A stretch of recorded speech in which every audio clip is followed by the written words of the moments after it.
Most of us start learning a language because we're genuinely passionate and excited to learn in the beginning. Everyone starts off like this. We're always excited. But eventually, after a certain amount of time, after that honeymoon phase, invariably, the excitement is going to wane. Reality is going to set in. We're going to start facing challenges and plateaus. Those characters that initially made us so excited to want to learn Chinese starts becoming more difficult. And we start thinking, God, there's a lot of characters that I have to remember. And then they start piling up, the flashcards, the tones. They start getting tricky, the pinyin, the pronunciation. And eventually we start second guessing ourselves. We start doubting ourselves. We start thinking, man, am I really cut out for this? Should I really do this? Look at all these other learners. They are so much more talented than I am. I don't know if I can do this. The negative self-talk starts to seep in. And the more I learn a foreign language like Mandarin Chinese, the more I realize that there are all these little traps along the way, along the journey. I mean,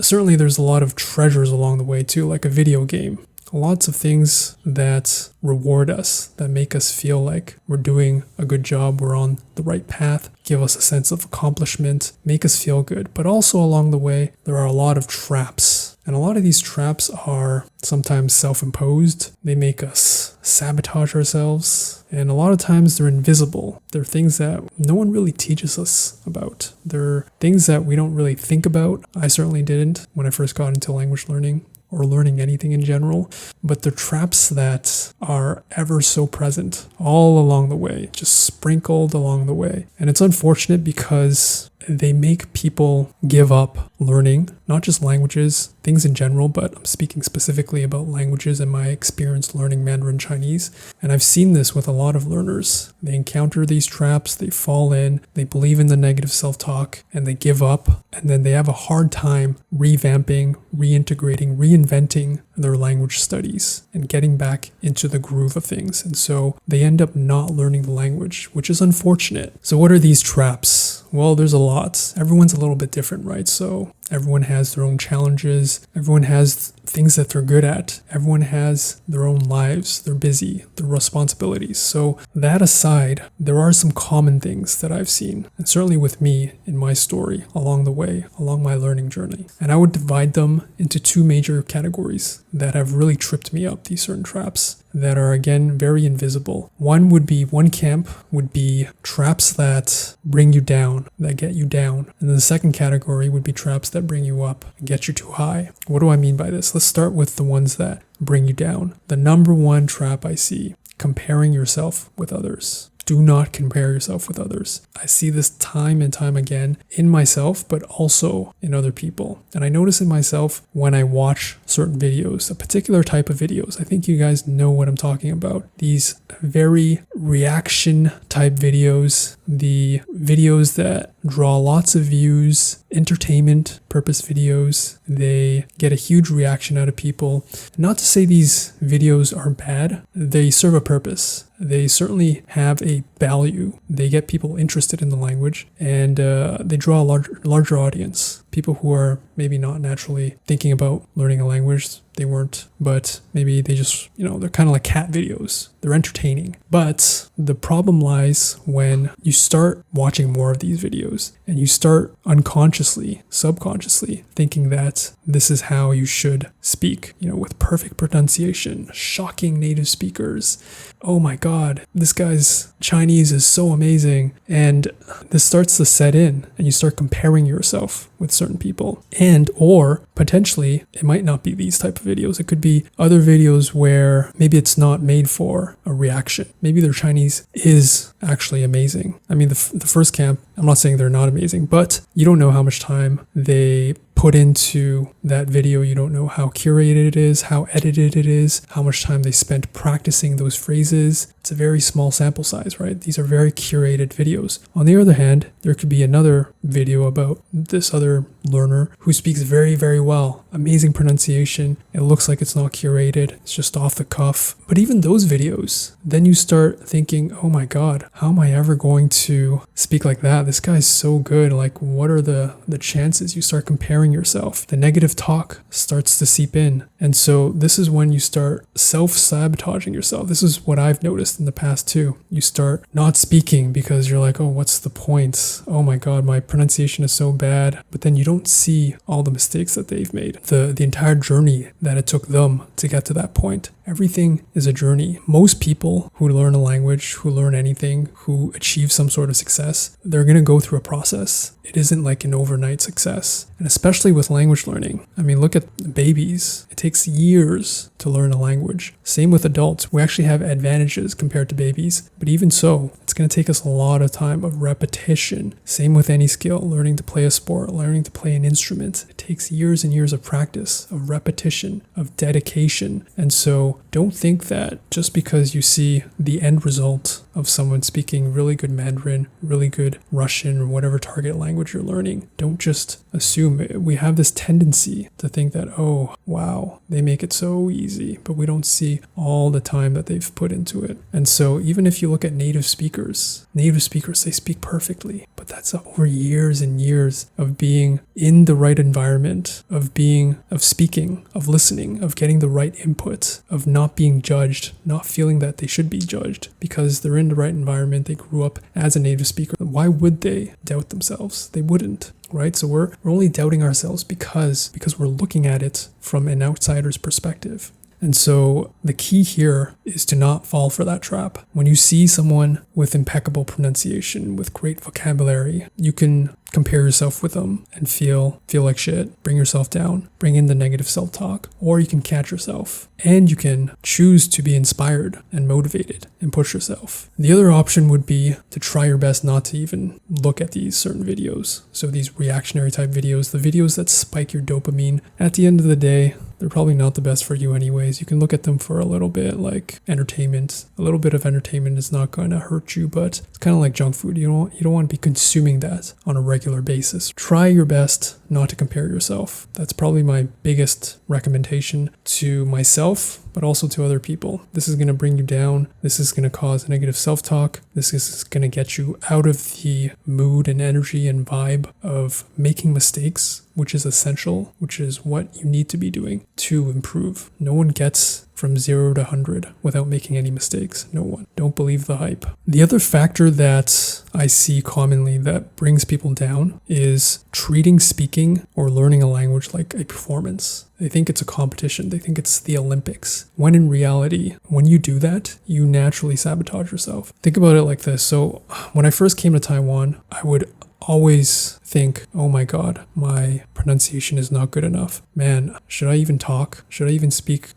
Go speak with this shop lady, go buy groceries with my poor Chinese. What are they going to think of me? Oh my God, they're going to judge me immediately. And all of these times, so many times, I would choose not to speak because I would second guess myself because I was treating it like a performance. I was thinking like it was like a TED talk or something. Like, what am I thinking? Who cares? You're just speaking. You're going about your life. You're doing something that most people wouldn't be willing to do, to embarrass yourself potentially, to make a mistake potentially. But you're doing that because you want to improve, because you're learning something. You're willing to be vulnerable. And so the key here is to not to treat it like a performance, but instead treat it almost like a game. And when I made this switch, I was way more willing to just push myself and just be like, yeah, who cares? What's the worst that can happen? Maybe they'll be impressed that I'm actually trying. And because I made the switch, I was able to laugh at myself and treat it with more lightheartedness, not with the seriousness that doesn't need to be there. It's not a serious business. It's not a performance. You're not getting graded on this. This is not an exam. This is not school. This is something that we choose to do because we want to get better at it, because we're interested in it. We like the language. If we're passionate about it, then treat it with the passion that you would with any other hobby, like cooking or playing sports. Sure, you can be competitive. Like when I play sports, I'm competitive. But at the same time, I also have the mindset that I'm playing to continue to play, not to win. I want to win. If I win, great. If I don't win, that's fine too. Because at the end of the day, the best part is I got to play. And I think that with Chinese and speaking a foreign language too, I got to speak. The process of speaking and being in a conversation is so exhilarating. Even now, as an advanced learner, learning for 5 years now, it's so fun to just be in a completely different world than I was raised in. And so I think that's the mindset, the headspace that I want to impart on other people. Get out of your head of thinking that this is a performance and try to put yourself in that position of playing with the language, having fun, making mistakes. Because when you are in that lighthearted, childlike mode, other people will notice. They'll start giving you compliments, helping you out, asking you questions, giving you more opportunity to speak, to listen, to build relationships, and negotiate meaning. This is so key, man. If you're always in a vacuum, speaking by yourself or even studying by yourself, you're always going to be isolated without that feedback. The best part about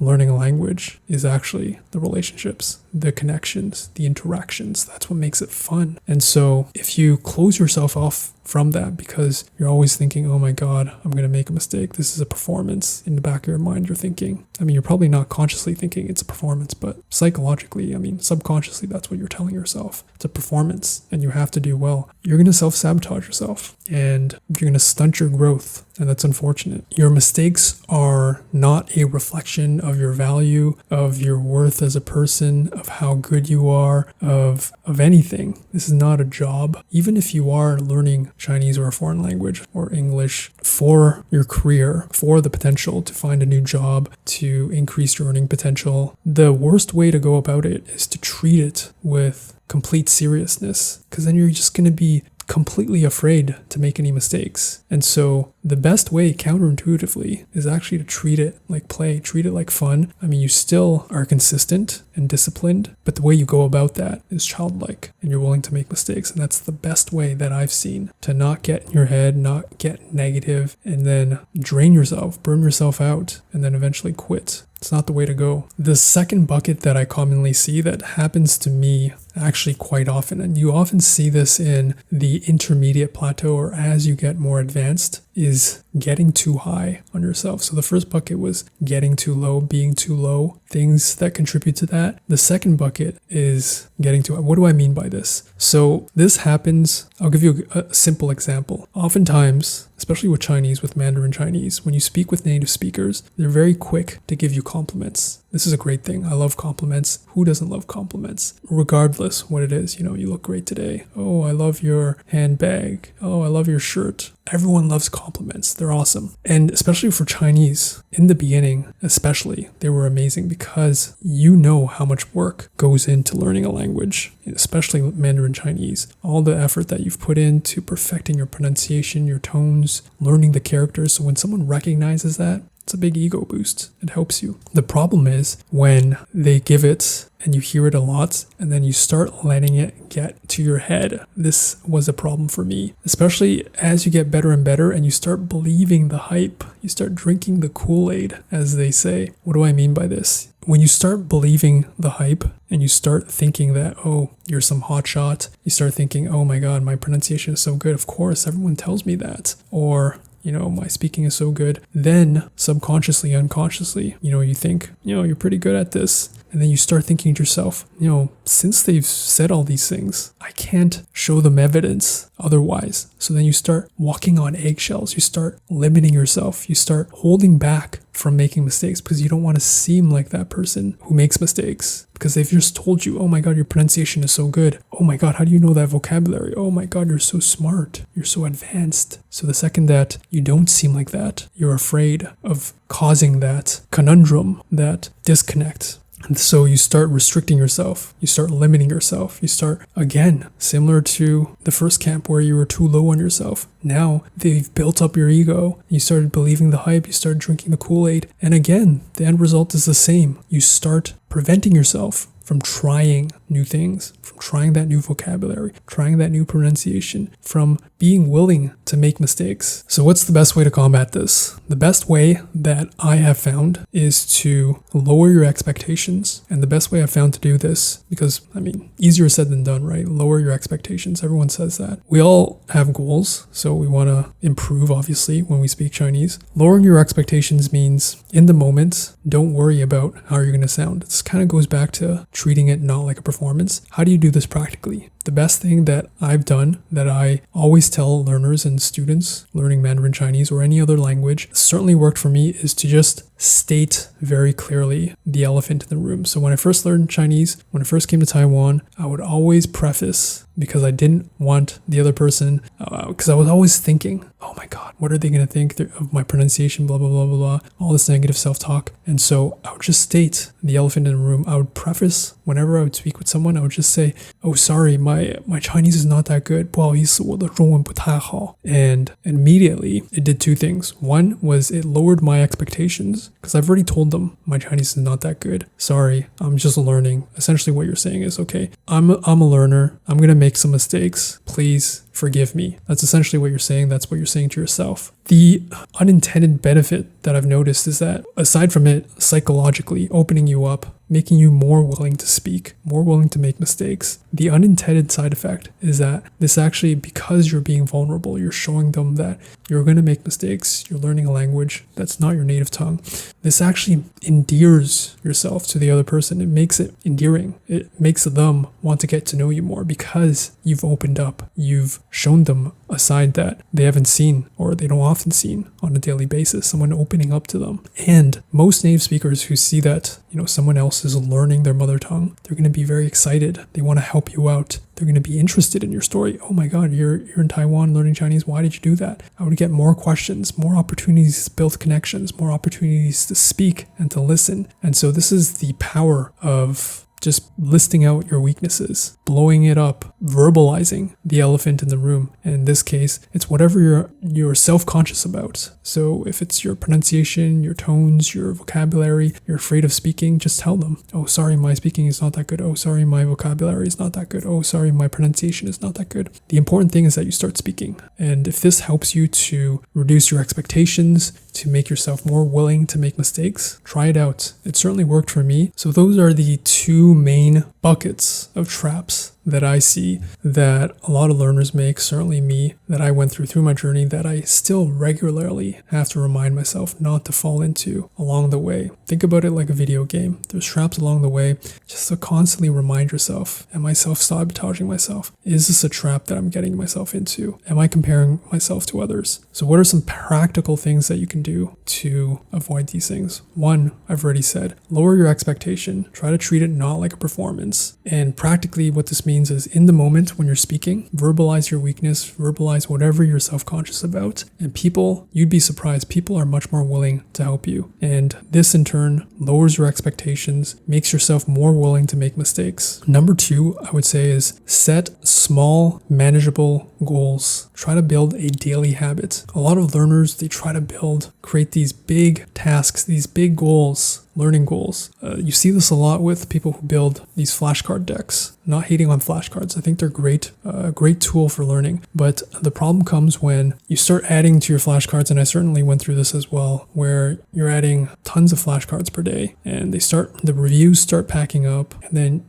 you get overwhelmed and you don't know how to maintain it. And then you just think, oh, screw this. Like, you give up altogether. This is the wrong approach to take, right? The better approach, instead of setting this unattainable goal, is to set reasonable, manageable, smaller goals. You don't want to be overwhelming yourself trying to set goals like studying for 5 hours every day, doing 50 new vocabulary every day, trying to master your pronunciation and tones in 1 week, and speaking for an hour a day. It's unmanageable. You're going to quickly burn yourself out. Even if you do manage to maintain this for a day, a two, a couple of days, a week, you're going to slowly burn yourself out, and you're going to lose the passion and the excitement that you had for it. The key here is, it's not a race, it's not a performance, it's more of a marathon, but it's a marathon that it's just for fun. It's a marathon that you can do, anyone can participate in, and the goal here is just to keep playing. And so what I do is very simple. I just set very low goals for myself. The bar is very low. I just want to listen to 30 minutes a day. This can be completely passively while I'm walking, doing the groceries, walking to get lunch, buy food, doing exercise, anything, passively. If I'm actively engaged, that's even better, but I don't beat myself up if I don't get to do that. And so I set the bar to low, and I just want to learn one new vocabulary every day, try to learn it deeply, and then try to actively use it while I'm speaking for 1 minute. I try to just speak for 1 minute every day. And most days I speak longer because I've set that goal for myself because it's low. It's just 1 minute, right? And what I notice is that if I just set that goal for 1 minute, I'm going to want to talk for longer. It's fun to speak, right? But if I say, I'm going to speak for an hour every day, I'm not going to do that. And so keep the bar low, try to make it small and manageable, and clear goals. That's the most important thing. Consistency is the key, not perfection. The other thing that I mentioned is trying to avoid comparing yourself. This is a lot easier said than done. Practically, how do you do this? I would say be very careful about the media that you consume, especially social media. Think about it as a diet. The same way that you consume food, and we would be very cautious about the food that we eat. We're not, trying to eat junk food every day. It's a lot better to eat healthy. And so the same thing, you can think about it as a social media diet, as a media diet. A lot of people say that or talk about that. The media that triggers you, that causes an emotional spike in you, that causes a dopamine rush, that makes you feel jealous or envious or not good about yourself after. You don't want to think about that. You want to be cautious about whether you want to be consuming that, if it's making you compare yourself with other people. And so be careful about that. It's fine if you're doing it here and there occasionally, but if it becomes a habit, if you're doing it all day, every day, then you're going to train your brain unintentionally. You're training your brain to react to these certain things. And you're going to crave it more because it's a dopamine rush. Social media is designed to spike our dopamine like a slot machine. So you don't want to be training yourself to do this, to watch this, to consume this type of media on a daily basis. It's the same way that you wouldn't want to be consuming junk food all the time. So try your best to avoid that as much as possible. And this is going to help you stop comparing yourself with others. The goal is it's not a competition, like I said. It's you having fun. And that brings me to the final point. Treat this like a game that you want to keep playing. Enjoy the moment. It's not a competition, kind of like a marathon, but not really, because you just want to play. It's like a fun sport that you want to play. And if you win, that's cool. You get a cool compliment. But the goal is so that you get to keep playing, not so that you can win, because when you win, everything ends, right? What's the point, right? You want to keep playing. You want to keep getting the opportunities to talk and to meet people and build relationships and get more compliments. If you're learning Mandarin Chinese, get my free speaking templates. If you want to improve your speaking, check out the Copy Paste Speak course if you want to speak like native speakers naturally. Thank you for watching, and I'll see you guys next time.